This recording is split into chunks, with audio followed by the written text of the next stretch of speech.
বিসমিল্লাহির রহমানির রহিম। প্রিয় দেশবাসী, আসসালামু আলাইকুম। ঈদুল আজহা উপলক্ষে আপনাদের সবাইকে জানাচ্ছি অন্তরের অন্তঃস্থল থেকে অনেক অনেক শুভেচ্ছা এবং অভিনন্দন। ঈদুল আজহা বিশ্বের সকল মুসলমানদের জন্য যে দুটি বৃহৎ ধর্মীয় অনুষ্ঠান আছে, উৎসব আছে, তার মধ্যে একটি। সেই উপলক্ষে আজকে বিশ্বের সকল মুসলমান ভাই বোনদের যে যেখানে থাকুন তাদের প্রতিও আমি ঈদের শুভেচ্ছা এবং অভিনন্দন জানাচ্ছি। ঈদুল আজহা নীতির পথে থাকার, আল্লাহর পথে থাকার যে একটা উৎকৃষ্ট উদাহরণ সৃষ্টি করেছিলেন আমাদের নবী হজরত ইব্রাহিম আলাইহিসসালাম। তার সবচেয়ে প্রিয়, প্রাণের চেয়ে প্রিয় তার ছেলে সন্তান, শেষ বয়সের, ফুটফুটে আদরের, তাকে আল্লাহর নির্দেশে কোরবানি করতে উদ্যোগী হয়েছিলেন, সম্পূর্ণ প্রস্তুত হয়েছিলেন। তিনি প্রস্তুত ছিলেন আল্লাহর নির্দেশিত পথ, সেই নীতিতে অটল থাকার জন্য, এবং সেই পরীক্ষায় উনি উত্তীর্ণ হয়েছিলেন।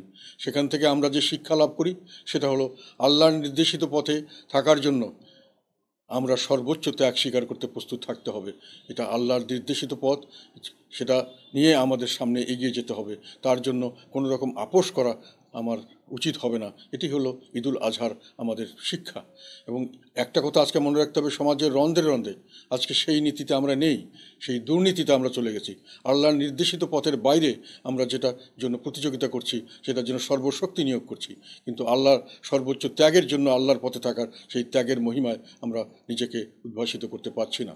সেই কারণে আমি মনে করি আজকে ঈদুল আজহার দিনে আমাদের সকলকে এই শপথ নিতে হবে যে ঈদুল আজহার যে আমরা পশু কোরবানি করব, এই পশু কোরবানির সঙ্গে এই যে আমাদের দুর্নীতি, যেটা আল্লাহর ইচ্ছার বাইরে, আল্লাহর নির্দেশিত পথের বাইরে, তার আল্লাহর যে পথ পছন্দ করেন না সেই পথে যাওয়ার, এবং তার জন্য যে প্রতিযোগিতা, তার জন্য যে সর্বশক্তি নিয়োগ করা হচ্ছে, আমাদের ইচ্ছাকে আমরা আজকে কোরবানি করব এই কোরবানির সঙ্গে, এবং সেইভাবেই আমরা সামনের দিকে এগিয়ে যাব।